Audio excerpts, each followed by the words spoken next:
आपका हिंदुस्तान थोड़ी है। बिल्कुल मैं कहना चाहता हूं, जिन्होंने इस देश के लिए खून बहाया उनके बाप का हिंदुस्तान है, उस गरीब मुस्लिम कारीगर के बाप का हिंदुस्तान है। पर जो ये कहते हैं कि आगरे का लाल किला किसके बाप ने बनवाया, आगरे का किला किसके बाप ने बनवाया, दिल्ली का किला किसके बाप ने बनवाया, हैदराबाद का चार मीनार किसके बाप ने बनवाया, उसके बाप का यह हिंदुस्तान नहीं है। अगर इस रास्ते में आप कांटे बिछाना चाहते हैं तो उनके लिए एक लाइन कहना चाहता हूं, सभापति महोदय, तेरी तमन्ना है पर हम खार न बोने देंगे। खार कांटों को कहते हैं। तेरी तमन्ना है पर हम खार न बोने देंगे, तुझे हम राह की दीवार न होने देंगे। तू सबको रौंद कर आगे जो निकलना चाहे, हम तेरी इतनी भी रफ्तार न होने देंगे। ताजमहल पर भी दावा कर दिया गया। अब तो मैं पूछना चाहता हूं, और सुप्रीम कोर्ट ने अपने जजमेंट में कहा कि भाई शाहजहां के जमाने का लिखा फरमान लेके आइए, तब हम मानेंगे कि इस पे कोई दावा है या नहीं।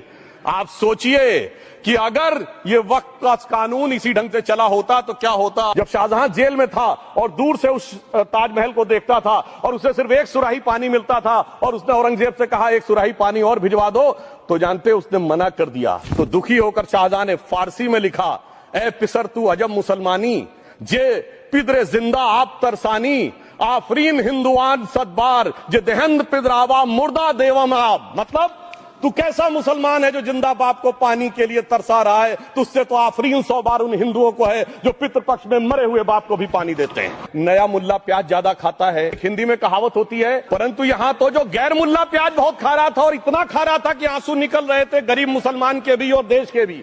इसलिए मैं कहना चाहता हूं, इबादतों की तरह मैं ये काम करता हूं, अपने फर्ज को झुककर सलाम करता हूं, फिर भी आप खिलाफत कर रहे हैं। तो तेरी मुखालफत से निखरती है शख्सियत मेरी, मैं सियासी दुश्मनों का भी बहुत एहतराम करता हूं। हाँ, एक प्रश्न बहुत उठाया जाता है कि केवल मुस्लिम ही वक्फ को क्यों दान दे सकता, ऐसा वक्फ बोर्ड में क्यों संशोधन किया गया। कि ये हमने ईमानदारी से मुस्लिम समाज के कल्याण के लिए बात की है, क्योंकि एक तरफ खड़ा हुआ है ईमानदार मुसलमान जो शराफत के साथ ईमान को गले से लगाए हुए है, और दूसरी तरफ कुछ चंद सरमाएदार हैं जो उस अमानत में खयानत करके शरारत के साथ उसके झंडा बरदार बनना चाहते हैं। तो ये मुकाबला किसके बीच में है? ये शराफत किसी के